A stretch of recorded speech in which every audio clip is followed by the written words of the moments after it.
بسم اللہ الرحمن الرحیم۔ زینب ٹی وی کی طرف سے میں آپ لوگوں کے ساتھ نبی اکرم صلی اللہ علیہ وآلہ وسلم کی زندگی کے متعلق چند باتیں شیئر کرنے جا رہی ہوں کہ آپ صلی اللہ علیہ وآلہ وسلم نے زندگی میں ایک مرتبہ حج کیا۔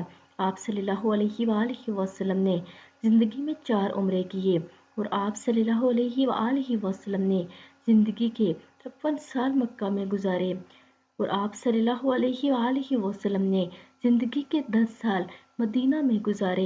آپ صلی اللہ علیہ وآلہ وسلم کے 3 بیٹے تھے۔ آپ صلی اللہ علیہ وآلہ وسلم کے ہم شکل صحابی کا نام میاں کلبی رضی اللہ تعالیٰ عنہ تھا۔ آپ صلی اللہ علیہ وآلہ وسلم کے دانت مبارک جنگ احد میں شہید ہوئے۔ آپ صلی اللہ علیہ وآلہ وسلم کی وفات پر حضرت علی رضی اللہ تعالیٰ عنہ نے انہیں غسل دیا۔ آپ صلی اللہ علیہ وآلہ وسلم کی تدفین کے لیے حضرت ابی طلحہ رضی اللہ تعالیٰ عنہ نے قبر کھودی۔